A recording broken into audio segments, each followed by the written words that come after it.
네, 안녕하십니까. 1월 31일 토요일입니다. 자, 주말 동거무 시간에 5%고요. 오늘 빨리 좀 찍는 이유가 어제 미국장에서 어떤 시장의 신호들이 좀 나왔죠. 제가 미국이나 우리나라도 그렇지만 2월 달에 약간 변곡점을 좀 보고 있었습니다. 뭐 추세 변화는 아니지만 워낙 잘 올라갔던 우리나라 국장, 또 박스에 갇혀 있었다가 박스 돌파 실패했던 미장. 자, 둘 다 시장의 어떤 신호를 볼 수 있는 변화가 살짝 생긴 것 같아요. 물론 나쁜 건 아닙니다만은 우리가 꼭 알아야 되는 시장의 흐름이다 보니까 말씀을 좀 하려고 정리하겠습니다. 자, 오늘도 편하게 들으시겠지만 우리 스타일상 우리 빅스윙 투자라는 게 주포를 좀 따라가잖아요. 투자를 꾸준히 키울 수 있는 차원에서 또 도움되는 얘기를 좀 준비를 했습니다. 자, 편하게 들어주세요. 자, 금과 원이 많이 급락했어요. 우리는 매일매일 챙기는 어떤 중요한 자산 중에 한 개지만 어제 다 보셨겠지만 차기 연준의장으로 케빈 워시를 트럼프가 지명하면서 그에 따른 시장 변화들이 다 나왔습니다. 막 급등락 몇 개 있었어요. 근데 뭐 겁내실 필요는 없이 수급적 영향도 보면서 시장 추세를 한번 살펴보겠습니다. 자, 먼저 저는 5%입니다. 26년간 한 번도 투자를 떠난 적이 없고 뭐 10년 동안 그 전에 증권사 오래 근무를 했지만 제가 개인적으로 4번 깡통을 잡았어요. 자, 그런 다음에 제가 지금 탐욕 2단계라면서 우리나라 국장이 엄청나게 개인 돈이 들어온 거 보고 계시겠지만 2단계 좀 더 오래갑니다. 약간의 변화는 보더라도 향후적으로 탐욕 3단계 가잖아요. 그때는 꼭 팔아야 돼요. 자, 우리가 이번에 현금도 약간 가지고 있으면서 현금 비중 15% 말씀드리고 있는데 탐욕 3단계가 향후적으로 나오게 되면 즐기셔야 돼요. 그때는 남들 더더라고 할 텐데 그때는 우리는 절제 비중으로 현금을 더 늘린다는 얘기를 드리면서 오늘 시장 과정을 한번 잘 타보도록 하겠습니다. 자, 편하게 들어주시고요. 자, 우리는 10년 대계를 표방하는 5년차 유튜브입니다. 옛날에 정보사 다닐 때도 PB처럼 고객분 관리를 했을 거 아니에요. 그런 것처럼 제가 찐 고객분처럼 제가 대우를 하고 있습니다. 같이 좀 잘 좀 봐주시고, 자, 우리 채널은 아예 광고가 없어요. 처음 들어오시더라도. 그러다 보니까 멤버십만 운영해서 원래 수익 보는 분들은 우리 멤버십도 관심 좀 많이 가져주시면서 조금 마케팅해요. 잘 부탁드리겠습니다. 자, 오늘은 1월 31일인데 자, 2월 1일이 시작되고 2월 달에 장이 조금 변하긴 할 것 같아요. 약간의 변화. 자, 2월의 변곡점에 대한 얘기가 중요한 주제입니다. 자, 먼저 첫 번째 시간으로 이 케빈 워시. 자, 트럼프가 계속 베센트와 여러 가지 인선을 하면서 뭐 링리더가 한다 그랬다가 또 케빈 헤셋도 있었죠. 백악관 경제자문위원장. 초기에는 베센트 재무장관도 사실은 후보 있었어요. 근데 자기 말 잘 듣고 일을 잘하기 때문에 케빈 워시는 그 자리에 있어라. 그 다음에 또 베센트는 꼼꼼하게 챙기면서 재무부 그냥 장관이 계속 되고 있는 그런 상태죠. 이분 때문에 어제 이 금 보세요. 이 금이 급락을 했습니다. 우리 매일 챙기고 유동성이나 흐름을 보다 보니까 약간 주의를 하긴 했죠. 우리는 그런 상태에서 5,500불 찍고 우장창 떨어져서 4,900불 까졌고, 하나 특이한 거는 금이죠. 은이죠. 실버. 요새는 자금들이 글로벌적으로 돈이 다 들어오다 보니까 올라갈 때는 돈이 더 붙고 레버리지 더 붙고 막 해요. 은이 많이 올랐지만 더 싸고 가볍기 때문에 더 많이 빠져서 한 27%가 급락을 했습니다. 레버리지 다 털렸어요. 다 털린 상태에서 마진콜이 좀 나왔다. 왜 그런지 다 말씀드릴 건데, 자, 그런 형태에서 우리나라 증시에서 보면, 미국 증시에서 보면 반도체가 제일 많이 올랐어요. 어쨌든 우리나라도 제일 잘 갔지만 어제 미국장에 제일 올랐던 마이크론이나 필반 지수나 또 뭐 약간 낸더 같은 주식들 있잖아요. 걔들이 좀 매물이 좀 나왔습니다. 제가 볼 때는 금은이 빠지다 보니까 마진콜, 빚이 막 생기는 거야. 청산당하기 때문에 올랐던 주식 좀 팔아서 돈이 좀 수급적으로 이동했다. 이런 수급적 이연을 보는 거지 추세적 문제는 아니라 봅니다. 자, 차기 연준의장 케빈 워시가 되면서부터 약간의 사실 뭐 징조는 있었잖아요. 시장의 반응이 첫날이 나왔고, 물론 이게 되게 중요한 신호겠지만 2월 달에도 이 흐름들이 조금 변동을 만들 수 있다 봐요. 대신에 이 케빈 워시가 누군지가 진짜 중요하기 때문에 이 흐름과 함께 예상을 한번 해보겠습니다. 자, 미국이 죽으면 안 되기 때문에 항상 미국을 챙기면서 우리나라 보고 있죠. 우리나라가 훨씬 강하기 때문에 괜찮을 거예요. 자, 미국 기준으로 봤을 때 나스닥 돌파가 박스가 안 된 이후에 떨어졌어요. 근데 떨어져도 아직 괜찮아요. 박스잖아요. 박스는 추세 문제는 별로 없습니다. 자, 지나면 좀 잊어버리기 때문에, 자, 우리나라가 12월 달 말부터 1월 달 막 날아오고 있는 중에 미국장이 좀 재미가 없어요. 나쁘지 않은 재미가 없는 상태인데, 자, 보시면 떨어질 때 훅 빠졌을 때 언제 줬대? 깐부깐부 슈퍼 했던 에이펙 때가 10월 말이었고, 떨어질 때 온갖 일 다 있었잖아요. 지금 바퀴벌레 어떻다, 마이클 보리가 안 된다, 오픈 AI와 엔비디아 너네끼리 돌려먹기 하는 거 아니 이런 얘기 하고 있는데 뭐 지금도 살짝 그런 얘기 나오지만 요때 떨어졌을 때가 확 빠졌을 때 박스 하단 갔을 때 있죠. 요때가 이제 그 엔비디아 실적이 나왔을 때 당연히 좋게 나왔습니다. 좋게 나왔는데 야 그래도 생산성 수익성이 문제야 뭐 비엔비디아가 더 좋아하면서 떨어졌던 데고 요때 빠졌을 때는 뭐냐면은 1월달 FOMC 전이었어요. 그 파월 하기 전이기 때문에 금리에 대한 부담 때문에 좀 떨어졌던 부분. 요번에 떨어진 거는 이제 그린란드 국지적 리스크다. 하도 트럼프가 거칠게 몰아붙이니까 떨어졌던 하단입니다. 근데 케빈 엇이 나오고 어제 그렇게 출렁거렸다 불구하고 주가가 빠지진 않았어요. 약간 흔들릴 수는 있겠지. 요즘 박스가 왔다 갔다 하지만 제가 기존으로 말씀드렸던 트럼프 정책, 경기 시소, AI 빅뱅 유동성 문제는 별로 없어요. 약간 박스나 추이를 봐야 되겠지만 이 케빈 엇이가 되면서부터 이게 다 영향 미치는 거예요. 이분 여기 다 영향 미칩니다. 유동성까지. 그러다 보니까 어떻게 이 파워를 봐야 될지, 영향을 봐야 될지가 중요한 거겠죠. 자, 방금 봤던 금과 은이 급락을 했고 워낙 많이 올랐던 반도체 주가까지 살짝 수급이 빠지긴 했지만 여전 추세적인 문제는 아니다. 대신에 금은 너무 올랐잖아요. 너무 올랐었기 때문에 약간의 저는 변화가 생길 수도 있다. 비슷한 연관 짓는다 그러면 비트코인까지 연관시켜서 보는 것 좀 있어요. 오늘 설명 다 한번 드려볼게요. 결론적으로 우리나라가 약간의 변동이나 왔다 갔다 하겠지만 우리나라 제일 강해요. 그렇게 말씀드리고, 자 먼저 설명드릴 부분은 이 케빈 엇이가 도대체 누구냐, 이분 때문에 시장이 어떻게 영향을 주고 변동할 거냐를 좀 살펴보겠습니다. 근데 많이 보셨을 거야. 많이 보고 뉴스 보고 계신 거는 최대한 줄이고 제가 말씀드린 부분을 조금 강조해 볼게요. 인물 되게 좋으세요. 키도 183입니다. 제가 키 왜 말씀드린지 말씀드리겠지만 이분이 1970년생이에요. 한번 보고 넘어가야 돼요. 자, 1970년 뉴욕 출생이니까 미국 분이시겠죠. 올해 56세인데 키가 183입니다. 왜 그러냐면 재밌습니다 이게. 근데 이게 지금 역대로 사실 8년 하신 분도 계시고 그린스폰 같이 수십 년 하셨던 연준 의장들이 계세요. 미국이 지금 세계 대통령 안 한다 그러고 뭐 신제국주의 하고 있지만 글로벌적으로 전부 다 보잖아요.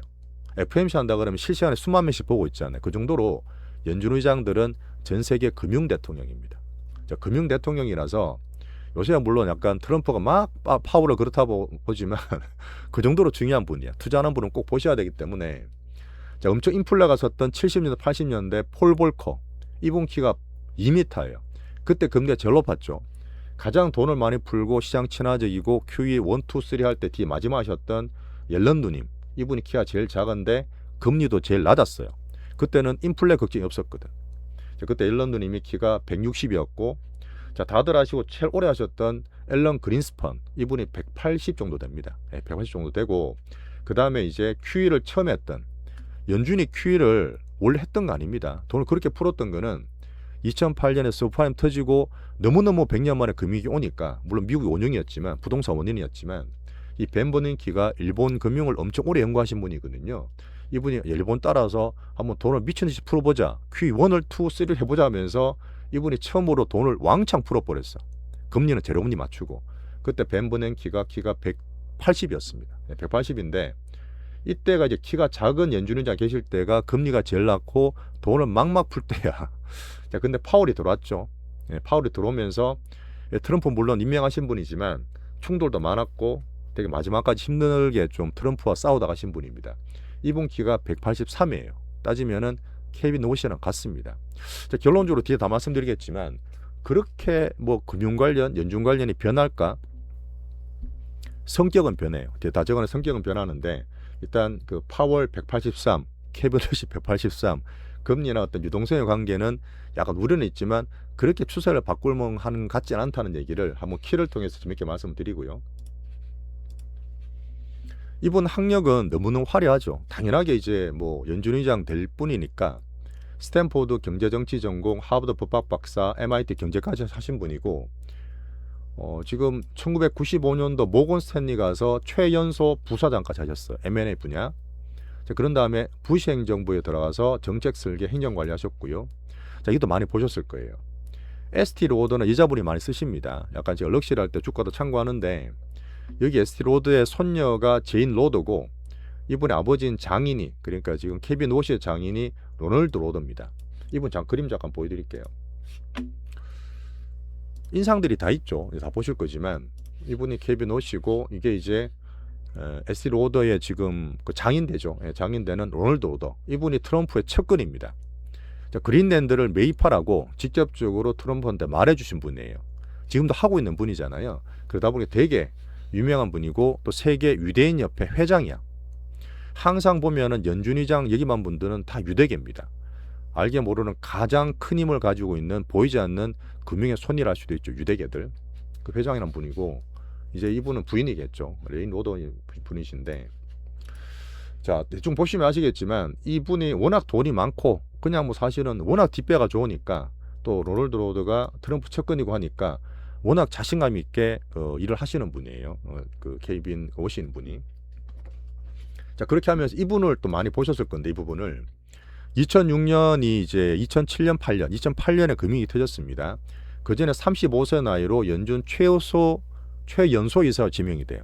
얼마나 일을 잘하고 잘했으면 2007년이면 2008년 서프라임 와장창 100년 만에 금융위기 왔던 때 1년 전에 미리 금융위기를 경고를 해요. 야, 유동성이 너무 과한데? 그때 그랬잖아요. 강아지 데리고 와도 돈 몇 억씩 집 대출했던 완전히 말도 안 되게 과외를 했던 그런 부동산에 대한 그런 법을 있을 텐데 유동성을 경고를 했지만 2008년에 와장창 떨어졌죠. 그때 연준의장이 버냉키였습니다. 아까 말한 돈을 엄청 풀면서 일본 연구했던 분인데 이분이 말하고 지나고 나서 야 케빈 오씨가 너무 월가 접점도 잘 맞고 실무경험 많아서 엄청나게 이 금융위기를 극복하는데 큰 도움이 됐다. 이런 칭찬을 크게 받았던 분이고 자, 2009년, 10년, 11년 장 올라갈 때 우리나라도 엄청 올라갔던 얘기인데 그때 QE1까지는 괜찮아. 워낙 특별한 일이니까 한 번도 안 했던 QE 양적 완화라는 걸 할 때 동일했어요. 그 정도 할 수 있어. 동일했지만 QE2로 시작을 하니까 야 뭔 소리냐. 돈 더 풀면 인플레 올 수도 있어. 결국 오진 않았어요. 사실 그때 오진 않았는데 그렇게 처음으로 하던 QE1까지는 괜찮지만 역대로 QE2까지 넘어갈 때 인플레 우려 때문에 강력한 반발했습니다. 자 그렇게 하면서 연준이 유동성을 너무 왜곡한다. 자본이 버블 생기면서 이쪽으로 너무 쏠린다. 특히는 재무부는 왜 방관하고 있느냐. 너네들 도덕적 해안이냐 하면서 크게 우려를 하면서 비판을 합니다. 그런 이유 QE3까지 갔어요. 장시가 제일 좋았을 때죠. 우리나라 9년, 10년, 11년 계속 올라왔다가 출렁거릴 때 미국은 더 올라갔는데 그렇게 비판하고 2011년도에 그 어렵고 그 귀한 연준 이사직을 던져버려. 예, 셀프 사임하고 나와버리기 때문에 이 내용 때문에 이분은 유동성을 싫어하고 매파아니냐 이때 약간 이미지가 굳혀졌습니다. 매파 성향이다. 대신에 집안이 워낙 빵빵하고 유동성이 있고 사실 되게 융화가 잘 되지만 약간 자기 주장이 강하다는 그런 이미지도 있죠. 자 그렇게 나오신 이후에 스탠포드 강사도 하시고 후보 연구소에서 경제학 연구원도 하시고 자 제가 가끔 말씀드렸던 이 경제 구루 중에 스윙을 되게 잘 하시는 분 30년 동안 연수익 30%를 매년 한 번도 빼지 않고 내시는 이 드라켄빌러 이분은 작년 말부터 미국 좀 줄이세요. 빅팜 줄여서 그 빅테크 줄여서 비미용 내지는 헬스케어 하라고 말하는 분이에요. 말씀드렸잖아요. 이분의 패밀리 오피스 들어가서 일을 하고 있었습니다. 자, 베센트하고도 되게 관계가 좋아요. 뒤에 이제 경쟁지수 비슷한 부분이 있는데 말씀드릴 거고 자 우리 다 알고 계시는 쿠팡 주가 별로 안 좋아요. 드라켄빌러도 투자하고 있고 이 케빈 워시도 쿠팡 이사로 그 자리를 가졌던 적이 있습니다. 이렇게 하면서 한번 보시면 되는데 자 제가 볼 거는 뭐냐면 이분이 되고 나서 차기 연준의장이 되게 되면 어떻게 시장에서 반응이 되고 영향을 미칠지 그게 중요하겠죠. 이게 제가 말씀드린 부분인데 한번 들어보세요. 자 2026년에 5월 달에 자 파월이 드디어 8년간 임기를 마치시고 그만두시고 연준이사를 뭐 계속 할지 안 할지 모르겠어요. 의장직 그만둔다 하더라도 연준이사직은 28년까지 할 수 있거든요. 아직 그건 결정 안 된 상태인데 아까 말했지만 이 로널드 로더란 이분이 장인이신데 야 그린랜드를 사야 됩니다. 트럼프 대통령님 직접 뒤에서 조언한 분이야. 그러다 보니까 트럼프의 연관성이나 압박이나 측근에 대한 이미지가 조금은 부담이 될 수 있겠죠. 자 지금 봤을 때는 매파라고 보는 과거에 이런 있었지만 현재로 봤을 때는 실용주의자다. 제가 되게 좋아하는 겁니다. 양쪽을 아우르는 시장을 우선시하는 시장 실용주의라는 이미지가 좀 크고요. 자 중요한 건 뭐죠? 미국에서 성장을 키워야 되고 하는 여러 가지 일을 봤을 때 트럼프 봤을 때 AI를 되게 좋아 이분이. 케빈 오씨가 AI가 미래지향적이라고 되게 긍정적으로 보고 있습니다. 특히나 올해 들어서 파월도 얘기했지만 이 AI 약간 나가 로봇까지 볼 수 있겠죠. 생산성이 폭발적으로 향상되면서 이 성장을 가장 키울 수 있는 핵심적인 키워드가 될 거고, 거기에 따라서 금리도 낮출 수 있어요. 성장은 되지만 금리를 낮출 수 있는 아주 특이한, 지금 우리가 좀 좋게 보는 그런 시나리오잖아요. 이걸 되게 강조를 하고 있는 분입니다. 어떤 멘트를 했냐면 작년 올해 다 똑같은 멘트예요. AI는 우리 생에서 가장 생산성을 높이는 큰 파도가 될 겁니다. 과거와 현재와 미래를 통틀어. AI는 중요한 인플레를 억제할 수 있어요. 우리 인플레에 대해 걱정했던 분이잖아요. 퀴드 하지 말라 그랬는데. 근데 그게 미국 경쟁력과 성장력을 강화할 겁니다. 뭐 테슬라 일론 머스크도 두 자리 뭐 성장 얘기하고 있었는데 뭐 트럼프도 좋아하겠죠. 그렇게 하다 보니까 AI 새 혁신, 비인플레적 성장이 가능하다. 인플레 없는 성장이 가능하다는 얘기예요. 그렇게 함으로써 금리 인하를 가능케 합니다. 이 부분을 트럼프가 많이 강조를 좋게 봤겠죠. 자, 대신에 패드를 많이 비판했잖아요. 지금 패드 자체가 사실 제가 봐도 파월이 조금 느린 면이 있습니다. 데이터 디펜던스 보고하고 하는데 어떤 선제적인 포워드 가이던스를 내지만 약간 느린 면이 있었지만 AI의 생산성인 연구가 많이 모자란다. 지금 현재 패드는 이 정책에 더 적극 반영해야 된다는 의견을 갖고 있는 케빈 워시입니다. 하나 더 말씀드리면 이분은 코인에도 제가 비트코인 참고로 얘기 드리지만 코인에도 약간 친화적이라서 금은이 빠지게 되면 주식도 올 수 있겠지만 코인 쪽 비트코인도 살짝 제가 보는 면이 있어요. 참고로 봐주시고. 그러다 보니까 정치적으로 트럼프가 좋아했던 부분 AI도 어떤 것도 말씀드리겠지만 트럼프가 지금 규제 혁파 올해 그렇죠. 세 가지가 뭐죠? 세 가지 다리가 작년엔 관세였지만 딴 나라에 올해는 자체적으로 감세한다. 돈을 푼다는 얘기입니다. 그 다음에 규제 혁파예요.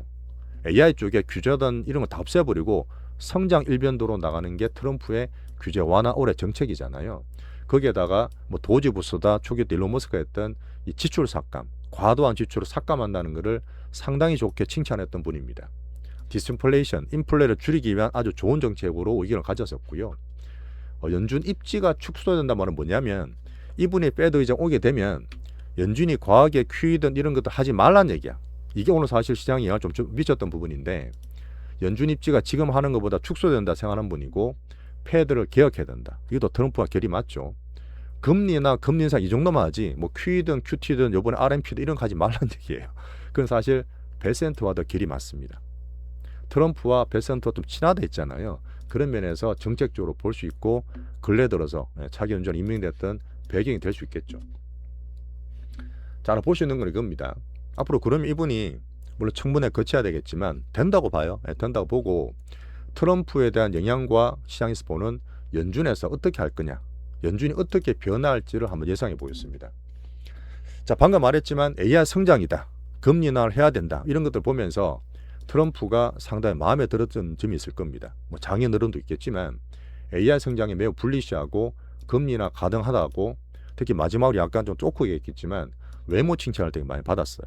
연준 의장은 지 정도로 생겨야지, 키도 커야지, 이런 얘기 많이 했고요. 트럼프가 일단 시장에서는 약간의 안정적인 평가를 하고 있습니다. 그래도 사실 케빈 헤셋은 너무 빅부들기야, 뭐 이런 얘기 있었잖아요. 그래, 그분보다 낫다는 평가가 있고 먼저 상원 청문회 거쳐야 되겠지만 이런 건 있죠. 트럼프 측근이잖아. 장인이 그린 난드 때문에 또 더 불국 끓이는 거 아니겠어? 연준 독립성 괜찮을까 하는 우려는 있겠지만 자, 뒤에 가서 제가 시장 영향을 다 보겠습니다. 중요한 거는 의견이 아니에요. 어떻게 시장을 반응을 하고 시장이 어디로 가는지가 되게 중요하기 때문에 자, 지금 파월이 했듯이 데이터 디펜던스가 많이 느렸어. 이 모드가 저는 변할 수 있다 봅니다. 조금 빨리 좀 변할 수 있겠죠. 좀 더 스피디하게. 자, 그렇게 하면서 연준이 사실 트럼프가 하도 뭐라 하고 전 세계 연준 위원장 모여서 우리는 독립적이하다는 막 비판했잖아요. 연준 내에서도 내부 결석이 되게 강화되고 있었습니다. 그죠? 자, 그런 면에서 융합될 거냐? 트럼프가 찍어준 사람인데 그럴 수 있잖아요. 근데 예전에 아까 보셨겠지만 이미 연준에서 아주 큰 역할을 했던 연준 경험이 있습니다. 일단 이분 성향도 상당히 인사이드예요. 성격도 되게 좋은 분 같고 실제 그런 평판이 있습니다. 카멜레온적으로 유연함을 가졌다는 게 이분의 평판 같아요. 시장에서는 연준 독립성이 케빈 워시나 딴 사람보다는 훼손된다는 우려가 좀 완화됐다고 저는 판단합니다. 장이 잠깐 출렁거리겠지만 큰일은 좀 봐주시고 트럼프 측근이다, 압력을 가하지 않겠느냐, 트럼프가 금리나 그렇게 쉽게 막 하라 그러는데 그런 압력을 받지 않겠느냐 해도 파월도 그랬어요. 파월도 그런데 말 들었습니까? 연준 의장 자리는 암만 트럼프가 임명해주고 한다 하더라도 마음대로 할 수 있는 자리 아니라 봅니다. 그런 부분에서 연준 독립성을 좀 우려를 좀 줄여주시고, 아까도 말했지만 AI 생산성과 실용주의 측면에서 긍정적인 면이 좀 있어요. 일단은 제가 보여드릴게요. 이분이거든요. 잠깐. 요 근래 약간 나이 좀 드셨죠? 인상도 되게 좋으세요. 그 다음에 지금 파월이 이제 남은 게 3월 18일 날 이 FOMC 금리 동결이에요. 4월 달까지는 파월이 합니다. 둘 다 금리 동결인데, 이분이 처음으로 등판하는 게 5월 달에는 FOMC 없습니다. 6월 달 보면 어떻죠?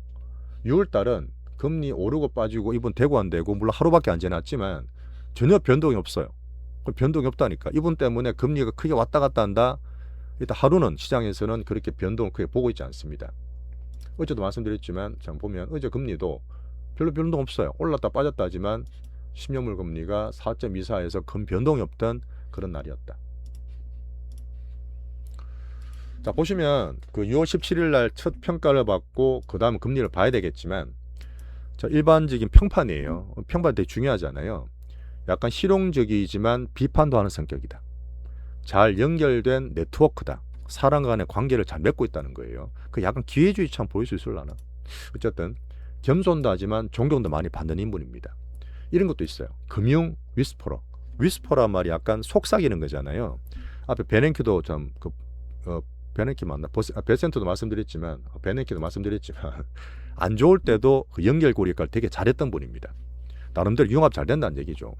그러다 보니 결론적으로 봤을 때는 시장의 우려에도 불구하고 연준에 들어가서든 트럼프의 측근이다 압력이든 약간의 융합을 잘 할 수 있는 확률을 저는 70%도 보면서 긍정적으로 제 얘기를 좀 드리겠습니다. 자, 제가 드리는 면이긴 한데 뭐 시장에 대한 평가이기도 하지만, 방금 말했던 시장이 어떻게 보느냐, 어떻게 반응했느냐, 이걸 가지고 한번 전망을 해보겠습니다. 자, 하루입니다. 하루 때문에 지금 뭐 그걸로 판단이 끝난 건 아니겠지만 되게 중요한 거죠. 가장 큰 돈들과 시장의 반응이, 돈들의 반응이 나온 거니까. 일단 이분이 QE를 불허한다. 그냥 금리나 인상 정도 하지 돈을 풀거나 뭐 RMP 그런 거 하지 말라고 하는 게 여전히 강한 이미지가 있어요. 뭐 사실 그렇기도 하고, 그러다 보니까 디베이스먼트 말씀드렸던 유동성이 문제가 생기는 거 아니야? 지금 금리 동결인데 그런 건 아니에요. 근본적인 디베이스먼트 화폐 가치가 떨어지는 건 괜찮은데, 돈은 돌 거 맞는데 그동안 너무 과도하게 올라갔던 금은이 급락했잖아요. 금은이 급락했습니다. 어디 갔지? 보여드릴게요. 이런 부분은 그 레버리지 하는 부분이 지금 사실 돈들이 전 세계에서, 또 중국도 그때 얘기했지만 너무 과하게 글로벌적으로 이쪽에 해지도 안 하면서 투기로 막 들어왔던 자금들이 마진골이 터진 겁니다. 항상 얘기되지만 뭔가 쏠리거나 당기도 할 때는 변동이 생겨요. 그런 면에서 1월 말에 우리 장에서 잡았는 것도 있죠. 그런 흐름의 사이클을 봐주시고, 이 디베이스먼트의 근본적인 문제는 아니라 봅니다. 자, 상승 주식이 그러다 보니까 마진골 때문에 차트 잠깐 보면요, 그동안 제일 많이 올랐던 게 마이크론, 그 다음에 반도체 필반 지수인데 마이크론 빠지긴 했거든요. 그래도 떴죠. 추세가 워낙 많이 갔으니까 조금 쉴 수 있다 말씀드렸지 않습니까? 그런 면에서 약간 빠진 거고 출렁거릴 수 있습니다. 얘들도 2월 달에 출렁거릴 수 있어요. 그런 2월 달의 변곡점과 변화 정도 봅니다. 자, 샌디스 실적 좋았죠. 15% 올랐다 빠지긴 했지만 7% 올라서 끝나 있고, 웨스턴 디지털도 출렁거리지만 추세 괜찮습니다. 자, 그 다음에 미국장이 박스되는 가장 중요한 M7들, 재미가 없는데 엔비디아 어떻죠? 박스, 알파벳 제일 괜찮지만 상방이지만 뭐 아직까지 그러고 있고, 애플은 자체적으로 아직까지 괜찮고, 자 MS가 중요해요. MS 마이크로소프트가 이게 작년 기준으로 봐도 오른 게 한 개도 없어요. 작년 초에 샀더라도 1년 지나서도 그냥 똑같습니다. 이 왜 그럴까요? 오픈 AI다, 제가 뭐 코파일럿 같은 자체적인 LMM AI다 말씀드렸지만 이 부분은 제가 두 번째 시간에 말씀을 드릴 거예요. 약간 AI에 세부적인 변화가 있습니다. 소프트웨어 기업이 다 빠지고 있어요. 올해가 AI 에이전트가 확장되고 B2C 개인들이 AI를 체감하는 지수라 말씀드렸습니다. 그런 한 해인데 그럴수록 또 AI 버블링이 더 되고 돈이 더 들어올 수 있거든요. 그런 면에 AI 성장 괜찮지만 변화를 말씀드릴 거고, 메타 괜찮고, 자 테슬라도 반등 주긴 했어요. 박스 고 있는 상태입니다. 자, 방금 보셨겠지만 이 반도체 하락했더라도 추세적인 문제가 아니라 금은 때문에 올랐던 수급적인 그런 걸로 보시면 좋겠고요. 자, 달러는 제가 약세를 보면서 어떤 특이성을 얘기 드렸습니다. 여전히 왔다 갔다 하지만 어제 반응을 좀 줬어요. 이 부분은 야 그래도 연준 독립성 걱정했는데 케빈옷이 들어오면 좀 낫겠는데 반등을 줬다 봅니다. 96에서 97 정도. 하지만 큰 흐름상 달러 약세를 만들려는 트럼프 정책은 유지한다 저는 봐요. 추세적인 변화는 아니라 보고요. 10년물 금리 그대로고 아까 보셨겠지만 3월, 4월, 6월 달 FOMC 금리 전망은 변화가 없습니다. 특히나 빅스 있죠. 변동성 보는 빅스도 똑같아요. 그런 상태 추세적인 변화는 아니라 보는 거죠. 시장 내에서. 대신에 러셀이 떨어졌어. 그동안 러셀이 좀 올랐잖아요. 종목장 테마장 막 돌았는데 일단 유동성이 조금 줄어드나 하는 면이 있을 수 있기 때문에 금은 빠진 것처럼 중소형주나 테마주들이 조금 떨어졌던 그런 면이 있고요. 자, 우리나라 같으면 재미로 보는 건데 에스티로더잖아. 그분이 연준 차기 회장이 되잖아요. 근데 쿠팡도 이사를 역임했잖아요. 우리나라 난리 났으니까 바로 상한가인데 미국장에서는 에스티로더 주가와 쿠팡주가 0.3%, 0.4% 올랐더라고요. 이런 걸 미국장 점잖은 거 좋은 거죠. 자, 방금 보셨겠지만 박스 있는 M7, 테슬라 이런 것들은 그냥 가지만 방금 말했던 마이크로소프트 하락된 거는 AI, 에이전트가 본격화되기 때문에 소프트웨어 기업이 차별화되는 흐름을 두 번째 시간에 말씀을 꼭 좀 드리겠습니다.